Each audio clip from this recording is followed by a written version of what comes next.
The soft glow of the morning sun slipped through the curtains, spilling across the sheets like a guilty secret. Her lashes trembled before her eyes fluttered open. The first thing she felt was warmth, not her own, but his. The sheets were not hers, the mattress beneath her body was far too soft, and the faint masculine scent clung to her like a second skin. Her heart began to pound violently in her chest. She sat upright, clutching the sheet against her trembling body, as if it could shield her from the reality screaming in her head. This wasn't her room. This wasn't her bed. And worse, this wasn't just anyone's scent lingering on her bare skin. It was his. The man she had sworn she would never fall for again. The man who had once broken her so deeply that she thought she would never recover. Her breath hitched. She could still smell him, clean cedar, a hint of whiskey, and that undeniable warmth that used to make her melt. Memories rushed back like broken shards, his hands once holding her so tenderly, his lips brushing promises across her forehead, his voice whispering forever. But forever had shattered. He had betrayed her. And now, fate was mocking her, forcing her to wake in his bed, wrapped in the ghosts of everything she had tried to bury. A deep voice stirred her thoughts. "You're awake." Her head snapped toward the sound. There he stood, leaning against the doorway, hair messy from sleep, shirt unbuttoned halfway, exposing the chest she once knew too well. His eyes, those stormy eyes that had always disarmed her, held something unreadable now. Guilt, concern, or something darker. Her fingers tightened on the sheet. What did you do?" she whispered, voice shaking. He stepped closer, slow, cautious, as if approaching a wounded animal. "Nothing happened." She laughed bitterly, though tears already pricked her eyes. "Nothing. You expect me to believe that? I wake up in your bed, with your scent all over me, and you say nothing happened." His jaw clenched. Because it didn't. Her chest ached. His presence was suffocating. Every breath of his scent pulled her back into memories she wasn't ready to relive. Why him? Why now? Last night was a blur. She remembered drinking, too much, after seeing her ex with another woman. She remembered stumbling out of the party, tears blinding her. And then, nothing. Just darkness. Until now. Her voice cracked. Why me? Why would you bring me here, of all places? His eyes softened for a moment, but he quickly looked away. Because you couldn't even walk straight. I wasn't going to leave you like that.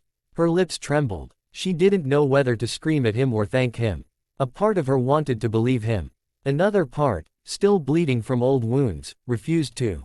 Silence stretched between them. Only the sound of her shaky breathing filled the room. Finally, she whispered, almost to herself, "You shouldn't have saved me. Not you. Anyone but you." He froze. His fists tightened at his sides. "You think I could watch you fall apart and just walk away? Even after everything?" Her tears finally spilled. "Yes. Because that's exactly what you did before." The words sliced through the air like knives.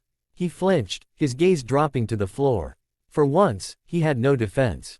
Her hands shook as she pulled the sheet tighter, trying to hide both her body and her breaking heart. "I can't do this," she whispered. "I can't be near you. Every second I'm here, it feels like I'm betraying myself all over again." He looked up then, and for a fleeting moment, the mask he always wore cracked. His voice was low, hoarse. "You think I don't smell you too? You think I don't feel this just as much as you do?" Her breath caught. His pain was real, she could see it in the way his voice trembled. In the way his eyes pleaded for her to believe him. But trust had been buried long ago. She shook her head, whispering, "Please, let me go." And with that, she gathered what little strength she had, slipping out of the bed. His shirt was draped over the chair, she grabbed it and pulled it over herself like a fragile shield. She didn't even look back as she stumbled toward the door. But behind her, his voice broke through, raw and desperate. "You don't remember everything, do you?" She froze. Her heart skipped. Slowly, she turned back. His expression was unreadable, but there was something in his eyes, something that suggested there was more to last night than her fragile memory allowed. Her voice quivered. What do you mean?"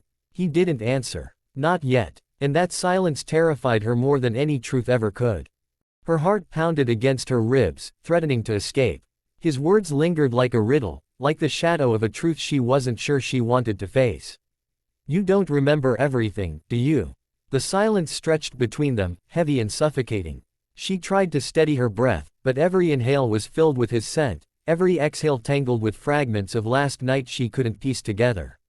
"What happened?" she asked finally, her voice trembling. "Tell me." He didn't move closer, didn't reach out, though she saw the urge flicker in his eyes. Instead, he leaned back against the doorframe, running a hand through his disheveled hair. "You were a mess," he began softly, his voice low, steady. "You could barely stand. I found you outside the party, crying. Some men, they were following you. Drunk, laughing." His jaw clenched, anger flashing in his eyes at the memory. "I couldn't let them touch you. I brought you here." Her lips parted, but no words came out. She hadn't remembered that. A sick shiver crawled down her spine at the thought of what could have happened if he hadn't been there. She shook her head, confused, overwhelmed. "But, why didn't you just leave me somewhere else? A hotel. My apartment." He looked at her then, raw and vulnerable, no defenses left. "Because you wouldn't let me." Her brows furrowed. "What? You clung to me," he whispered, as if the memory itself hurt. "You kept saying my name, begging me not to leave you. Do you have any idea what that did to me?" Her chest tightened. She tried to recall, but her memory was only flashes, his arms catching her when she stumbled, his voice in the darkness telling her she was safe, her sobbing into his shirt. Her own voice, broken and slurred, whispering his name. Tears blurred her vision. She pressed a hand to her mouth. "You think I touched you," he said bitterly. "But I didn't. You fell asleep crying in my arms. I carried you upstairs. I stayed on the couch all night. The only reason you smell like me is because you wouldn't let go." Her legs buckled slightly, the truth sinking in. She remembered warmth, safety, the steady beat of his heart beneath her cheek. She remembered feeling like the world couldn't reach her, as long as he was there. And now the shame washed over her, not for him, but for herself. Her voice cracked. "I accused you." His laugh was hollow. "Wouldn't be the first time." Her chest burned. The old wound between them reopened, raw and bleeding. "Why are you doing this?" she whispered. "After everything you did, after breaking me the way you did, why save me?" His eyes darkened, and for once, the mask slipped completely. He stepped closer, every line of his body taut with emotion. "Because I never stopped loving you." The words slammed into her chest, knocking the air out of her. Her lips trembled, her tears falling faster. Don't say that. It's the truth," he said firmly, voice rough, eyes blazing. "I made mistakes. God, I made the biggest mistake of my life letting you walk away. But not once, not for a single day, did I stop loving you." Her hands shook. She wanted to scream, to push him away, to claw out the feelings that still lived inside her despite all the pain. "You betrayed me," she whispered fiercely. "You chose someone else over me." He closed his eyes, pain flashing across his face. "That's what you believe. That's what you saw. But you never let me explain." Her breath caught. She had never let him explain. She had seen him with another woman, heard the laughter, seen the closeness, and her heart had shattered before she could bear to listen to anything more. "Explain now," she demanded, though her voice was weak, breaking. His shoulders rose and fell with a heavy sigh. He sat down on the edge of the bed, his head in his hands. For a long moment, he didn't speak. When he did, his voice was low, thick with regret. "She wasn't who you thought. She wasn't mine. She was my sister." The room spun. Her breath stilled in her throat. "No," she whispered, shaking her head. "That's not possible. I saw you. You saw me comforting her," he cut in, his voice raw, desperate. "Because she'd just found out her marriage was falling apart. She begged me not to tell anyone. And you walked in at the worst possible moment. You thought the worst of me." Her knees gave out, and she sat back on the chair, her body trembling violently. Images crashed through her mind, his arm around the woman's face buried in his chest. She had never looked closely enough. Never asked questions. Her tears fell freely now, splattering against the fabric of his shirt she wore. He lifted his head, eyes glistening, voice cracking. "Do you have any idea how much it destroyed me? Watching you walk away, knowing you thought I had betrayed you. Knowing I couldn't force you to listen." Her throat ached with sobs she couldn't hold back. She pressed a hand against her chest as if to hold the pieces of her heart together. All this time, she had carried the pain, the anger, the belief that he had chosen someone else. And all this time, he had carried the weight of her silence. She whispered through tears. I hated you. I hated you so much. And all this time, I only loved you. The words were soft, broken, but they pierced her deeper than anything else could. Her sobs filled the room. She felt the ache of lost years, of sleepless nights, of love buried under misunderstandings and pride. And yet, beneath all the pain, her heart remembered what it felt like to belong to him. To be safe in his arms. To breathe in his scent and know she was home. She buried her face in her hands. I don't know if I can forgive you. He stood then, walking toward her, kneeling before her chair. He didn't touch her, he didn't dare, but his eyes begged her to see the truth. I don't need forgiveness, he whispered. I just need you to know the truth. What you do with it, that's up to you. Her heart was a battlefield, between the anger of the past and the undeniable love that still lingered. Between betrayal she had believed and the truth she had just learned. And in that moment, she realized the hardest choice of her life wasn't whether to forgive him. It was whether to let herself love him again. The silence stretched, thick and heavy, broken only by her quiet sobs. He was still kneeling before her, his hands resting uselessly at his sides as though he longed to reach for her but no longer had the right. Her tears stained his shirt that hung on her frame, the scent of him wrapping around her like chains she couldn't escape. She wanted to hate him, wanted to keep clinging to the anger she had lived on for so long, but the truth had cracked something inside her. I don't know what to do, she whispered hoarsely.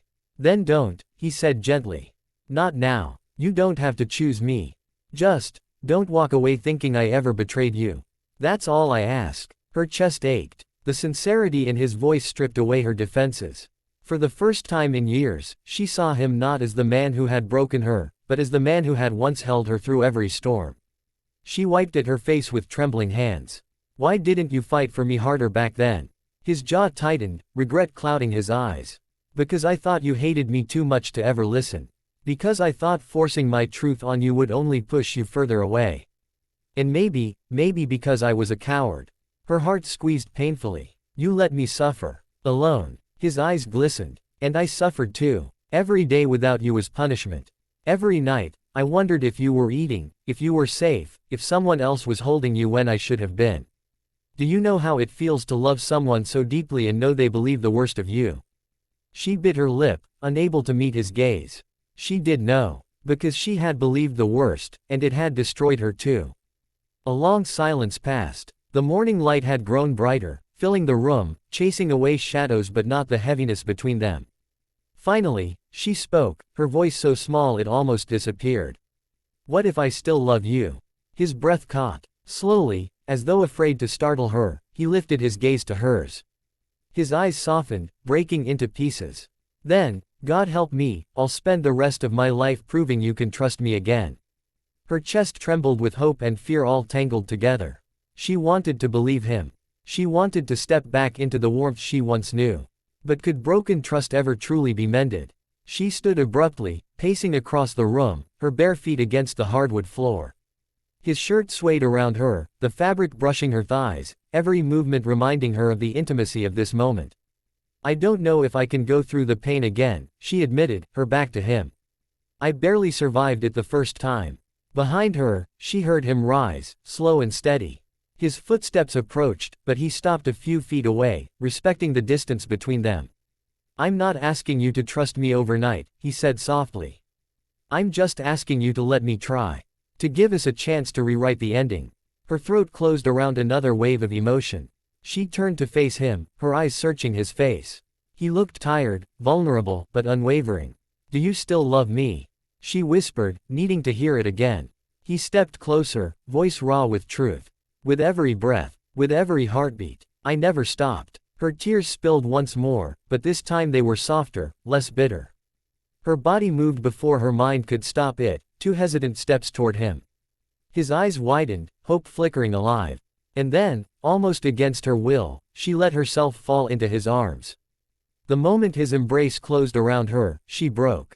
Sobs shook her body as she buried her face in his chest.